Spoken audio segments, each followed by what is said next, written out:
함께 하나님 말씀을 생각해 보겠습니다. 한번 따라합시다. 마음을 즐겁게 삽시다.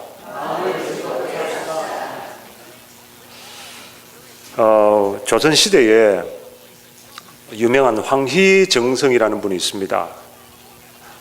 옛날에 우리 학창시절에 교과에서 자주 나온 분입니다. 황희. 근데 이분이 정계에서 은퇴를 하고 고향으로 내려가서 살고 있었는데, 하루는 어떤 이웃 사람이 찾아와서 이렇게 묻습니다. 오늘이 저희 아버님 제삿날인데 우리 집 소가 그만 새끼를 낳았습니다. 그러면 제사를 드릴 수가 없지요? 의견을 묻는 겁니다. 그러자 이 황희정성이 물론 그야 지낼 수 없지, 그렇게 대답해 주었습니다. 그러자 조금 있다가 또 다른 이웃 사람이 찾아와서 이렇게 질문합니다. 내일이 저희 아버님 제삿날인데 공교롭게도 오늘 저희 집 돼지가 새끼를 낳았네요. 그런데 아버님 제사는 모셔야 하는 게 맞지요? 물었습니다. 그러자 이 황희정성이 그야 물론 당연히 드려야지, 모셔야지, 그렇게 대답을 했습니다.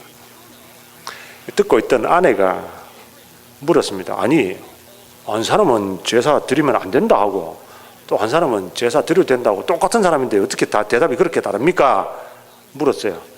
그랬더니 이 황희가 이렇게 대답했다고 합니다. 소가 새끼를 낳든 돼지가 새끼를 낳든 그건 문제가 아니고, 여는 제사인데 제사 드리고 싶은 사람에게는 드리게 하고 제사 지내기 싫은 사람에게는 하지 말도록 한 것뿐이요, 그렇게 대답을 했습니다.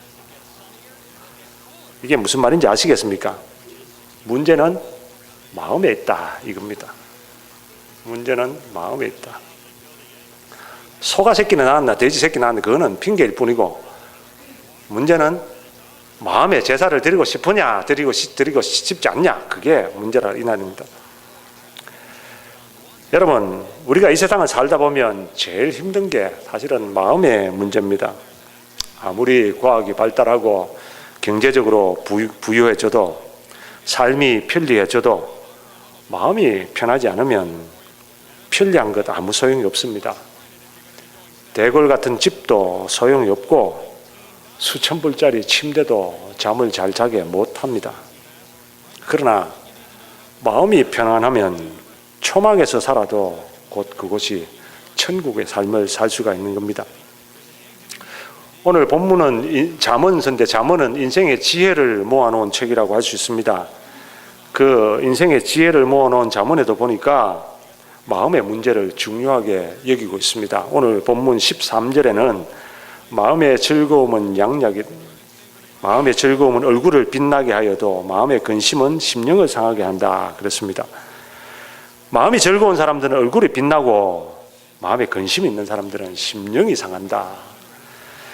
잠언 17장 22절에도 비슷한 말씀이죠. 마음의 즐거움은 양약이라도 심령의 근심은 뼈로 마르게 한다. 그렇죠? 마음의 즐거움은 이상의 보약 안 먹어도 건강을 유지할 수 있도록 만들어주는데, 심령의 근심이 있으면 뼈가 마른다, 그런 말입니다. 그러므로 우리는 이 세상을 살아갈 때에 다른 어떤 것보다도 가장 중요한 문제인 이 마음을 지키고 마음을 즐겁게 하면서 살아야 됩니다.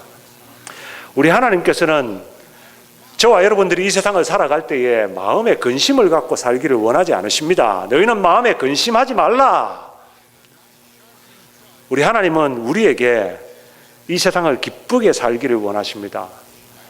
전도서 9장 9절에 보면 이 세상의 모든 것을 다 경험했던 전도자 솔로몬이 이렇게 얘기했습니다. 내 헛된 평생의 모든 날, 곧 하나님이 해 아래서 네게 주신 모든 헛된 날에 사랑하는 아내와 함께 어떻게 살아라고요? 즐겁게 살지어다. 즐겁게 살지어다. 한번 따라합시다. 즐겁게 살지어다. 이게 우리 하나님의 뜻이라는 말입니다. 하나님은 너희는 마음에 근심하지 말라. 너희는 즐겁게 살지어다. 데살로니가 전서 5장 16절에 우리가 잘 아는 말씀 있죠? 뭐라고요? 항상 기뻐하라. 항상 기뻐하라. 우리 하나님께서는 우리가 이 세상을 살아갈 때 기뻐하며 마음을 즐겁게 행복하게 살기를 바라십니다. 그런데 하나님을 믿는 사람들이 이 세상을 살아가다 보면 참 웃음을 잃고 살아가는 사람들이 많습니다. 기쁨을 잃어버리고 사는 사람들이 많습니다. 늘 얼굴은 우울하고 늘 마음에는 근심이 차고 넘치는 사람들입니다. 우리가 세상 살 때에 근심거리들이 끊어지지는 않습니다. 없어지지는 않습니다. 예수를 믿어도 늘 근심과 걱정거리들은 우리 주변에 널려 있습니다. 그런데 근심, 걱정거리들이 있다고 우리가 거기에 매몰되어서 사는 것이 아니라 우리 하나님은 우리가 근심, 걱정거리들이 있어도 우리는 마음을 즐겁게 살아야 된다고 말씀합니다. 어떻게? 마음이 우울하고 근심, 걱정 때문에 밤에 잠도 잘 이루지 못하고 마음이 좋지 않을 때 즐겁게 살 수가 있겠습니까? 오늘 이 잠언 말씀을 통해서 세 가지 비결을 말씀을 드리려고 합니다. 먼저 첫 번째로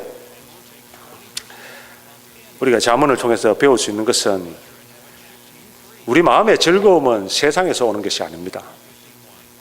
한번 따라 합시다. 마음의 즐거움은 세상에서 오지 않습니다. 먼저 우리가 마음을 즐겁게 살려고 하면요, 여러분 세상에서 즐거움을 찾으려고 하는 것을 버려야 됩니다. 세상에서 세상의 것으로부터 내가 내 마음을 즐겁게 해보려고 하는 그런 것들은 버려야 됩니다. 많은 사람들이 세상의 재물을 가져야 마음이 즐겁다 생각을 합니다. 재물이 많으면 행복하다 그렇게 생각합니다. 물론 이 세상에 재물이 많으면 좋죠. 문제가 생겨도 문제를 해결할 수가 있고, 또 재물이 많으면 일단은 사람들이 대우를 받지 않습니까? 이 자본주의 사회에 살아보니까 여러분 재물이 많은 사람들이 대우를 받죠. 아이들 대학을 보내보니까 대학도 재물이 많은 사람들을 우대하더라고요. 부모가 이게 돈이 없는 사람들은 자식들이 공부를 잘해도 대학에서 별로 환영하진 않아요. 그러니까 여러분 비행기를 타도 돈이 많은 사람들은 우대를 합니다. 1등석으로 올려 보내줍니다. 돈이 없으면 이코노믹석 3등석에서 참 비좁은 데서 그렇게 열몇 시간씩 가야 됩니다. 그러니까 돈이 많으면 좋죠. 마음이 즐겁죠. 1등석 사면 마음이 즐겁고 뭐 좋지 않겠습니까? 근데요, 과연 재물이 많아서 사람들이 나를 대접해주고 우대해줘서 그것이 정말로 우리의 마음을 즐겁게 하는 것일까요? 서울에 어느 교회 장로님이 공직에 진출하셨습니다. 장관이 되셨습니다. 그런데 이분이 독실한 크리스찬이셨기 때문에 그분은 공과 사가 분명한 분이었습니다. 그래서 어느 공휴일 날 그분이 자기 개인적인 볼일을 보러 시내 나갈 일이 있어서 장관이 타는 관용차를 타지 않고 자기가 늘 타고 다니는 소형 승용차를 타고 서울의 유명한 호텔 앞에 갔습니다. 호텔 입구로 들어가니까 그 호텔 입구에서 그 안내하는 직원이 이 장로님이 탄 차를 보고는 그냥 아무 말도 안 하고 손가락으로 그냥 저쪽으로 가서 지하 주차장으로 대라고 손가락 하나 까딱 하더랍니다. 그래서 이 장로님은 뭐 당연한 듯이 그 주차장에 내려가서 주차를 딱 하고 올라가서 일을 봤습니다. 그런데 공교롭게도 그 다음 날에 유명한 국제적인 회의가 열려서 장로님이 장관으로서 참여해야 될 자리가 됐습니다. 그래서 뭐 공적인 자리니까 관용차를 타고 그 호텔 앞에 갔는데 공교롭게도 그날 똑같은 그 직원이 이 관용차를 보더니 100m 달리기 하듯이 달려나와가지고는 그 앞에서 90도로 절을 하고 이 장로님을 호텔 안으로 정중하게 모시더랍니다. 이걸 보고 장로님이 뭘 느끼셨냐면 우리가 사람들에게 대접을 받는 것이 내 인격으로 대접을 받는 것이 아니구나. 이 호텔 직원이 나를 보고 대접하는 게 아니고 차를 보고 대접하는구나. 깨달았답니다. 그런데도 많은 사람들은 사람들이 나를 진정으로 대우해 주는 것이 아니고 차를 대우해 주는 것을 깨닫지를 못하고 그것이 즐거운 것이냐, 그것이 좋은 것이냐, 그렇게 살아가고 있다는 것입니다. 여러분, 이 세상은 소유가 존재의 가치를 결정한다고 보기 때문에 사람이 중요한 것이 아니고 그의 소유가 중요합니다. 사람들이 나를 진정으로 대접해 주지 않는데 내 소유를 보고 대접하는데 만약에 소유가 사라지고 나면 나는 헌신짝처럼 버려질 텐데 그것이 과연 우리에게 진정한 즐거움을 줄 수가 있겠습니까?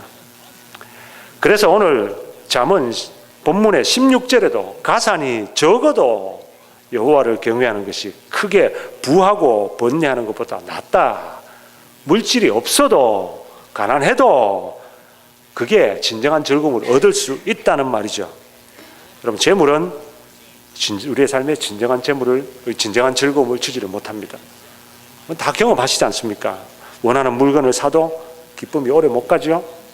넓은 집으로 이사 가도 즐거움은 한 달, 두세 달 지나갈까요? 여러분, 새 옷을 사 입어도 며칠 입으면 실정이 납니다. 그런데도 사람들은 내 마음이 즐겁지 못한 것은 내가 가지지 못했기 때문이라고 생각하고 자꾸만 소유하는 데 일생을 투자를 합니다. 여러분, 재물로는 결코 마음의 진정한 즐거움을 얻을 수가 없습니다. 슬록 내가 재물을 가져서 잠시의 기쁨을 누릴 수 있을지 몰라도 시간이 지나면 곧 나보다 더 많이 가진 사람이 보여지고 더 많이 가진 사람 때문에 나는 더 많은 즐거움을 얻기 위해서 그보다 더 많이 가지기 위해서 계속해서 즐거움을 만족을 누리지 못하고 우리가 고생을 하고 살기 때문입니다.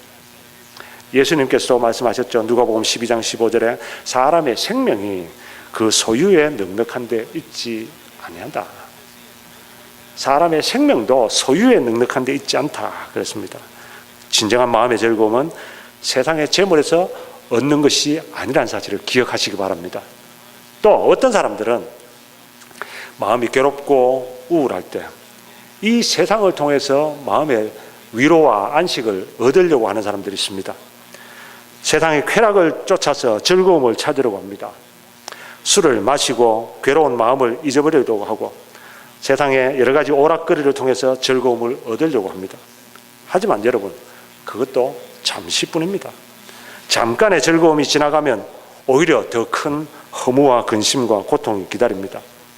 여러분, 술로 슬픔을 이긴다, 술로 괴로움을 이기려고 하는 사람들은 오히려 그 술 때문에 자기도 상하고 다른 사람도 상하게 한다.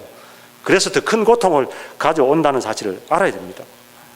마음이 괴로울 때 세상의 것들로 즐거움을 찾으려고 하는 것은 마치 목이 마를 때 바닷물을 마시는 것과 같습니다. 여러분, 목이 마를 때 바닷물을 마시면 갈증이 해소됩니까? 갈증 해소는커녕 곧 목말라 죽게 됩니다. 여러분, 세상의 것으로 즐거움을 찾는 사람들은 곧 목말라 죽게 된다는 것입니다. 그러므로 우리가 이 마음을 즐겁게 살기 위해서는요, 이 마음의 즐거움은 세상에서 오지 않는다는 사실을 먼저 깨닫는 것이 중요합니다. 여러분, 세상으로부터 마음의 즐거움을 찾지 마십시오. 여러분, 술로 여러분의 슬픔과 고통을 달래지 마십시오. 여러분, 이 세상의 어떤 오락이나 쾌락으로 여러분 즐거움을 찾으려고 하지 마십시오. 그것은 결국에는 우리에게 허무와 슬픔과 고통만 안겨줄 뿐입니다. 자, 그러면 두 번째로, 세상의 것이 우리에게 즐거움을 주지 못한다면 무엇이 우리의 마음에 즐거움을 줄 수가 있겠습니까? 이 세상의 즐거움보다도 우리에게 진정한 즐거움을 주는 것은 바로 우리 하나님입니다. 오늘 본문 16절에 보니까 가산이 적어도 여호와를 경외하는 것이 크게 부하고 번뇌하는 것보다 낫다. 여기서는요, 하나님을 경외하는 것이 진정한 마음의 즐거움을 준다라는 말입니다. 시편 16편 11절에도 보니까 주의 앞에는 충만한 기쁨이 있고 주의 오른쪽에는 영원한 즐거움이 있나이다 그랬습니다. 주의 앞에 충만한 기쁨, 주의 오른쪽에 영원한 즐거움. 이것은 진정한 즐거움은 바로 우리 하나님께서 주신다는 말씀입니다. 예수님께서도 진정한 즐거움, 평안은, 삶의 만족, 마음의 평안은 예수님 당신이 주신다고 말씀하셨습니다. 요한복음 14장 27절이죠. 평안을 너희에게 끼치노니 곧 나의 평안을 너희에게 주노라. 내가 너희에게 주는 것은 세상이 주는 것 같지 아니하니라. 우리 주님이 주시는 평안은 세상이 주는 것과 같지 않다 그랬습니다. 진정한 즐거움과 진정한 행복을 주신다 하는 말입니다. 그러므로 여러분, 예수님께서 주시는 평안이 있을 때 우리의 마음은 즐겁고 행복한 삶을 살 수가 있습니다. 우리가 마음이 힘들 때 주님 앞에 나와서 우리 마음의 근심과 걱정을 주님께 맡겨야 즐겁게 살 수가 있습니다. 한번 따라합시다. 모든 염려 근심은 하나님께 맡깁시다. 이게 마음을 즐겁게 사는 비결입니다. 여러분, 우리 마음 가운데 근심이 생깁니다. 걱정거리가 옵니다. 그럴 때마다 우리가 이 말씀을 기억하십시오. 마태복음 11장 28절에 수고하고 무거운 짐진 자들아 다 내게로 오라. 내가 너희를 쉬게 하리라. 걱정과 근심을 주님께 맡기라. 베드로전서 5장 7절에는 너희 염려를 다 주께 맡겨버리라. 여러분, 마음의 즐거움은요, 내 마음의 근심과 걱정거리들을 어떤 세상적인 것을 대체해가지고 보상을 받으려고 하지 말고 우리의 걱정과 근심거리들을 주님 앞에 가지고 나와서 주님께 맡겨야 주님이 주시는 진정한 평강과 진정한 즐거움을 누릴 수 있다는 것입니다. 여러분들 살면서 어떤 힘든 일을 당하셨습니까? 마음이 정말 괴로울 때가 언제셨습니까? 제가 제 인생을 돌아보니까 제 인생에 처음으로 마음이 정말로 죽기보다 힘들었던 때가 있었습니다. 언제냐 하면 군대 갔을 때입니다. 여러분, 남자가 군대를 가면 부모님 집에서 살다가 처음으로 떨어져서 사는데 이게 군인이 된다는 게 사람이 되는 거하고는 다르잖아요. 이게 완전히 로봇도 그런 로봇가 없죠. 인격은 아예 제껴놓은 그런 존재가 되어야지 군인이 된다고 합니다. 온갖 자존심 다 상하고 온갖 것들을 다 핍받고 환난을 다 겪어야 되는 것이죠. 정말 힘듭니다. 내 자존심이 땅바닥에 떨어질 때 속으로는 어떤 생각이 드냐면 내 손에 총이라도 있으면 그냥 깔겨버리고 싶다, 이런 마음이 듭니다. 여러분들은 군대 가서 그런 생각 한번 안 해보셨습니까? 탈영을 해보고 싶다든지 한번 사회에 나가기만 나가봐라, 만나기만 만나봐라, 이런 생각 한번 안 해보셨습니까? 다 그런 생각, 얼마나 마음이 힘든지요. 그런데도 못하는 거는요, 그러다가 내 인생이 망쳐지기 때문에 못하고 참는 거죠. 그게 마음을 편하게 해주지는 못합니다. 마음이 괴롭습니다. 힘듭니다. 그런데 어떻게 군대 생활을 이겨낼 수가 있었습니까? 일요일에 교회를 갑니다. 교회를 가서 앞에 찬송을 부릅니다. 고통의 멍에 벗으려고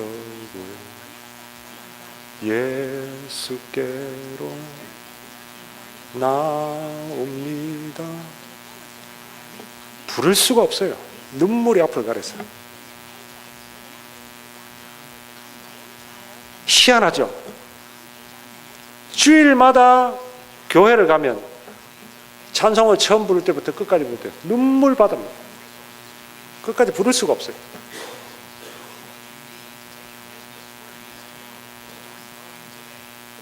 제가 인생에 있어서 가장 중요한 경험을 그때 했습니다. 우리 마음의 괴로움과 고통은 우리 주님께서 받아주시는구나. 우리 주님께서 내 마음을 편하게 해주시는구나. 당당하게 예배역으로 전역해서 대한민국 국민이 이 예배역 병장으로 전역한 사람이 되었습니다. 어떻게 해요? 내 마음의 괴로움과 근심과 걱정을 주님께 맡겼어요. 그게 제 인생을 이때까지 지탱해온 비결입니다. 왜 그 다음부터는 또 마음이 힘들고 어려운 일이 없었겠습니까? 더 힘들고 더 어려운 일들이 있었습니다. 하지만 그때마다 고통의 멍에 벗으려고 예수께로 나옵니다. 자유와 기쁨 베푸시는 주께로 옵니다. 병든 내 몸이 튼튼하고 빈궁한 삶이 부해지며 죄악을 벗어버리려고 주께로 옵니다. 낭패와 실망 당한 뒤에 예수께로 옵니다. 십자가 은혜 받으려고 주께로 옵니다. 슬프던 마음 위로받고 이생의 풍파 잔잔하며 영광의 찬송 부르려고 주께로 옵니다. 이렇게 우리가 내 마음의 괴로움과 근심과 걱정을 다 주께 맡길 때에 우리 주님이 주시는, 내가 주는 평안은 세상이 주는 평안과 같지 않다 하는 그 하늘의 평강이 우리 마음에 차고 넘쳐서 우리는 늘 기쁘고 마음에 즐겁게 살 수가 있는 것입니다. 여러분, 마음의 근심과 고통은 주님께 맡기시기 바랍니다. 그렇게 마음을 즐겁게 사시기 바랍니다. 우리 마음에 어떤 힘든 일이 있고 근심과 걱정이 있더라도 우리 주님은 다 맡아주십니다. 주님께 맡기십시오. 그리고 마음을 즐겁게 사시기를 바랍니다. 마지막 세 번째는요, 우리가 마음을 즐겁게 살기 위해서 어떻게 해야 될까요? 한번 따라 합시다. 사랑하며 삽시다. 오늘 본문 17절 말씀입니다. 여간 채소를 먹으며 서로 사랑하는 것이 살찐 소를 먹으며 서로 미워하는 것보다 나으니라. 여러분, 아무리 살찐 소를 먹고 살아도, 아무리 풍부한 삶을 살아도 사랑이 없으면 마음은 괴롭습니다. 결혼을 해서 사는데 부부가 서로 사랑하지 못하고 서로 미워하고 살면 얼마나 괴로운지 모릅니다. 부모와 자식 간에 서로 갈등하고 형제 간에 서로 불화하고 살아가면 마음의 평강이 있을 리가 없습니다. 직장 생활을 해도 상사와 갈등하고 동료들과 갈등하고 정말 견디기 힘듭니다.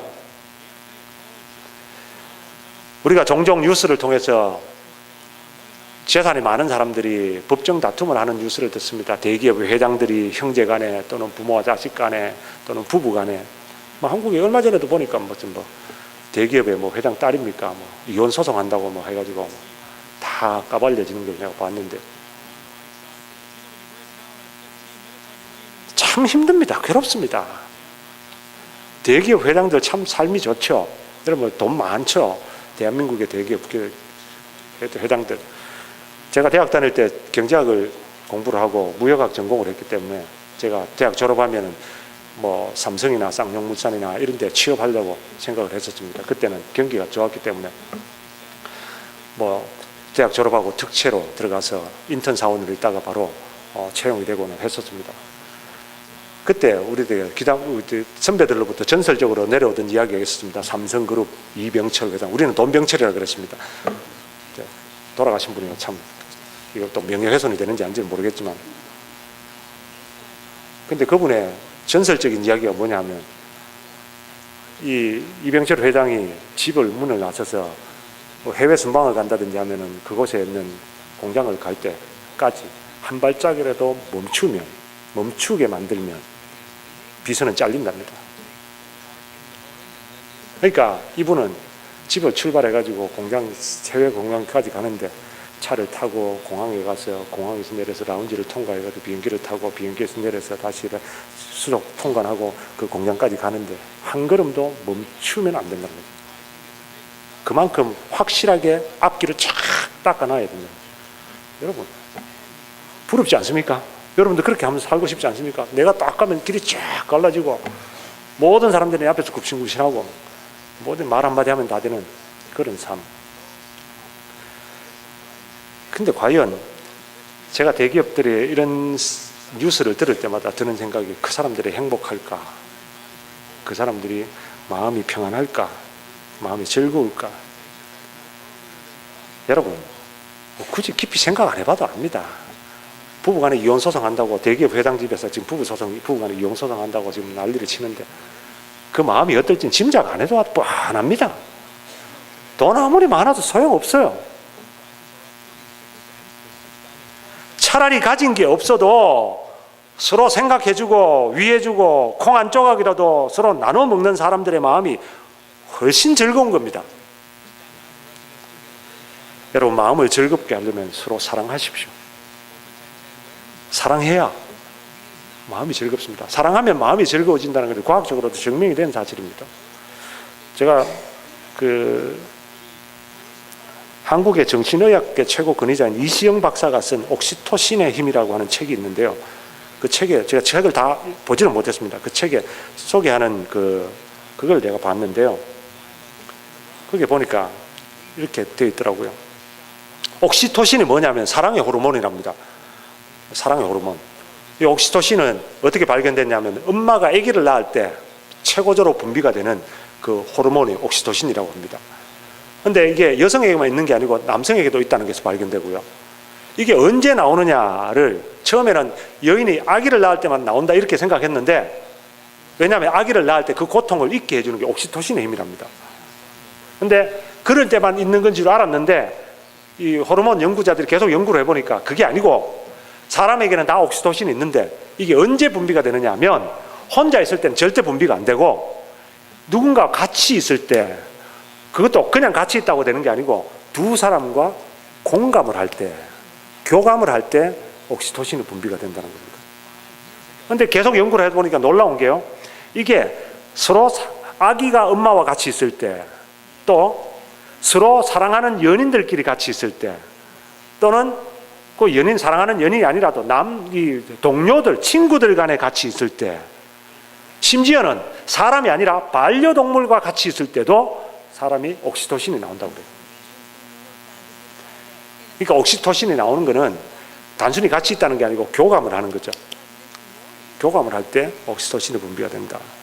그래서 이 책에서 적극적으로 권장하는 게 뭐냐면 가족이나 친구나 동료나 연인이나 심지어는 강아지나 고양이 등도 반려동물이라도 사랑하는 대상을 앞에 놓고 눈을 맞추고 대화를 하고 악수를 한다든지 허그를 한다든지 마사지를 해준다든지 스킨십을 하고 그리고 교감하는 대화를 나누라는 겁니다. 그러면 우리의 몸에 옥시토신이 분비가 되어서 우리의 마음은 행복하고 즐거울 수 있다는 거죠. 이게 뭐 이 과학자가 한 얘기니까 뭐 맞는 얘기죠. 꼭 이 과학자 얘기 안 들어도 우리는 그것이 그렇다는 거 압니다. 왜냐하면 하나님 말씀이기 때문입니다. 요한복음 15장 9절에서 12절에 보면 아버지께서 나를 사랑하신 것 같이 나도 너희를 사랑하였으니 나의 사랑 안에 거하라. 내가 아버지의 계명을 지켜 그의 사랑 안에 거하는 것 같이 너희도 내 계명을 지키면 내 사랑 안에 거하리라. 내가 이것을 너희에게 이르면 내 기쁨이 너희 안에 있어 너희 기쁨을 충만하게 하려 함이니라. 내 계명은 곧 내가 너희를 사랑한 것 같이 너희도 서로 사랑하라 하는 이것이니라. 예수님이 지금 우리 보고 사랑하라 말씀하시는데 그 이유가 뭐냐면 내 기쁨이 너희 안에 있어 너희 기쁨을 충만하게 하려는 것이다. 주님의 기쁨이 충만하게 하려는 것에는 조건이 있습니다. 내가 너희를 사랑한 것 같이 너희도 서로 사랑하라. 굳이 옥시토신 몰라도 됩니다. 우리 주님께서 우리를 사랑하신 것 같이 우리가 사랑하면 마음이 기쁨이 충만합니다. 즐거움이 있습니다. 저희 요즘 큰딸이 연애를 하는가 봐요. 그래가지고 언제 느끼느냐 하면 그전에는 하루가 멀다고 전화하면 1시간씩 2시간씩 전화하고 그랬습니다. 근데 어느 순간부터 전화가 안 와요. 전화를 하면 빨리 끊어야 돼요. 요새 아이들은 전화를 이렇게 한 사람만 이렇게 전화하고 끊고 또 다른 사람하고 전화하는 게 아니고 요새는 뭐 패드도 있고 톤도 있고 하니까 동시에 여러 사람과 얘기합니다. 이쪽에 다 했다가 저쪽에 됐다가 그렇게 하는가 봐요. 그러니까 자기가 사랑하는 사람하고 지금 이게 데이트를 하고 있는데 화상 채팅을 하고 뭘 하고 있는데 엄마 아빠가 전화 오니까 귀찮은 거예요. 그러니까 눈치 있는 엄마 아빠들은 빨리 끊어줘야 돼요. 그거.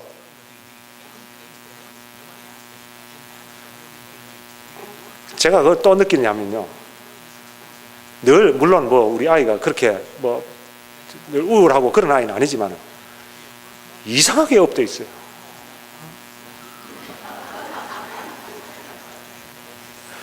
뭐 저도 옛날에 그랬으니까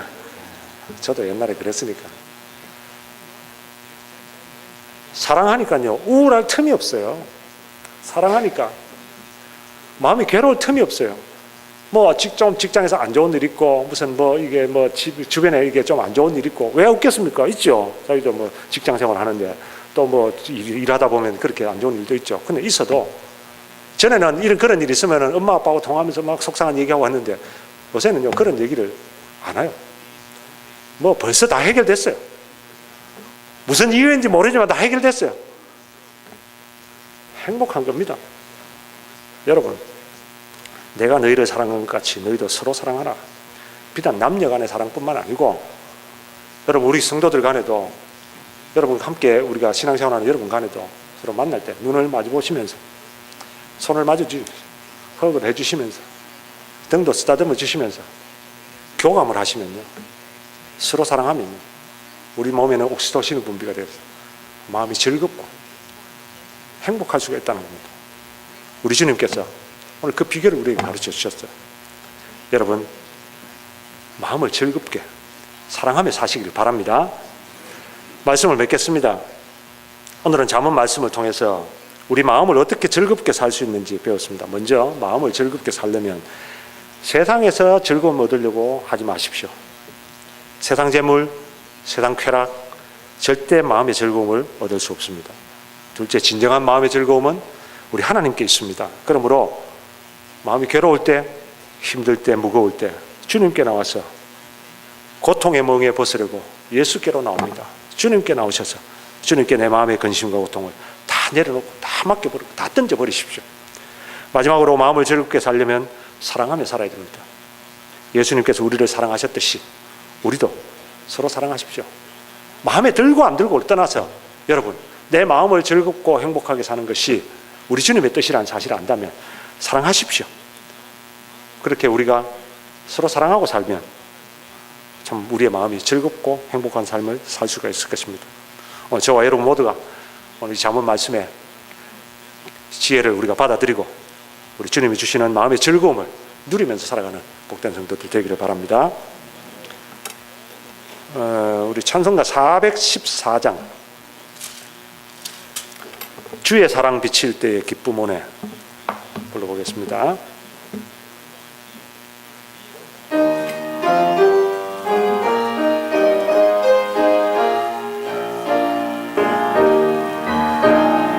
주의 사랑 비칠 때의 기쁨 오네 근심 정물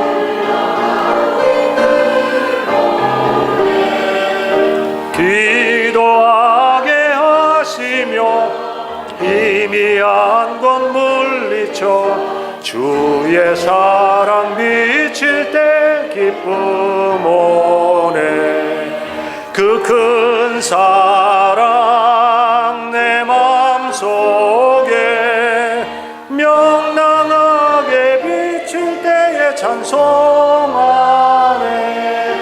그 큰 사랑 내 맘속에 화평함과 기쁨 주네 그 큰 사랑 주의 사랑 비칠 때에 이 세상은 아름답고 활기차게 변합니다. 아름답고 활기차게 다 변하네 화평 중에 내 영혼 영광스러운 새 생명 다시 찾게 되었네 그 큰 사랑 그 큰 사랑 내 맘속에 명랑하게 비칠 때에 찬송하네 그 큰 사랑 내 맘속에 화평함과 기쁨 주네 그 큰 사랑 주의 사랑 비칠 때에 이 세상은 어둠 슬픔 중한 짐이 다 없겠네 우리들의 가는 길 밝히 비춰주시며 복을 받게 하시네 그 큰 사랑 그 그 큰 사랑 내 마음속에 명랑하게 비칠 때에 찬송하네. 그 큰 사랑 내 마음속에 화평함과 기쁨 주네. 그 큰 사랑 주의 사랑 비칠 때에 그 광채가 찬란하게 우리 둘러 비치겠네. 세상 모두 이기고 천국 생활할 때도 주의 사랑 비치네. 그 큰 사랑 그 큰 사랑 내 마음속에 명랑하게 비칠 때에 찬송하네. 그 큰 사랑 내 마음속에 화평함과 기쁨 주네. 그 큰 사랑. 이 시간에 우리 결단하면서 한번 주님 앞에 기도합시다. 주의 사랑이 비쳐야, 사랑해야 기쁨이 옵니다. 주님이 우리 마음에 오셔야 기쁨이 옵니다. 세상에서는 즐거움을 얻을 수 없습니다. 어떤 근심과 걱정도 주님께 맡기고 우리 주님의 사랑이 우리 마음에 비칠 때 즐겁고 행복한 삶을 살 수 있습니다. 내가 이제 남은 삶은 또 주님만을 모시고 살겠다고, 주님께 내 근심과 걱정을 맡기고 살겠다고, 사랑하며 살겠다고 결단하면 이 시간 다 같이 기도합시다. 오 하나님 아버지, 감사합니다. 이 세상에서 즐거움을 얻으려고 많은 사람들이 세상의 쾌락을 쫓습니다. 아버지 하나님, 그러나 세상의 진정한 즐거움은 이 세상에서 오는 것이 아니라 우리 하나님께로부터 온다는 사실을 저희들이 다시 한번 깨달았습니다. 아버지 하나님, 세상의 근심을 다 주님께 내려놓고 우리의 힘든 마음들을 다 주님 앞에 던져버릴 때에 주님이 주시는 평강이 있을 줄 믿습니다. 아버지 하나님의 이 즐거움을 누리며 살 수 있는 저희들 되게 하시고, 사랑하며 살 때에 아버지 하나님이여 주님이 주시는 큰 기쁨이 있는 줄 압니다. 아버지 하나님이여, 우리가 서로 사랑하며 살겠습니다. 주님의 어떤 일이 있어도 주님 나를 내려놓고 사랑하며 살아서 하늘의 기쁨을 누리고 즐거움을 누리며 사는 우리 복된 성도들이 다 되게 하여 주시옵소서. 하나님 아버지, 어떤 희생도 주님께서 치러주신 것을 기억하고 우리도 희생하며 사랑하며 주님의 기쁨과 즐거움을 누리며 살게 하여 주시옵소서. 하나님, 많은 사람들이 진정한 마음의 즐거움은 주께로 오는 줄을 모르고 세상의 것에다가, 세상의 재물과 쾌락에다가 즐거움을 구하려고 합니다. 하나님, 그러나 진정한 즐거움은 하나님께 있습니다. 주님이 주시는 평강은 세상이 주는 평강과 같지 않다고 했습니다. 이 평강과 이 즐거움을 누리기 위해서 주님께 우리의 근심 걱정을 던져버리고 사랑하며 살게 하여 주옵소서. 아버지 하나님께서 우리를 사랑하셨듯이 우리도 서로 사랑하며 살 때에 아버지 하나님, 우리 마음속에 놀라운 기쁨과 즐거움이 넘칠 줄 믿습니다. 우리 성도들 이 삶을 살 수 있도록 날마다 근심 걱정이 있을 때마다 주님께 던져버리고 사랑하면서 마음의 평강과 즐거움을 누리며 살게 도와주시옵소서. 이 시간 우리 주 예수 그리스도의 은혜와 하나님 아버지 사랑과 성령의 교통하심이 또 마음을 즐겁게 살기 위해서 세상으로부터가 아니라 하나님을 구하며 모든 근심 걱정 주님께 맡겨버리고 사랑하며 살기를 결단하는 이제는 모든 성도들에게 영원토록 함께 있을지어다. 아멘.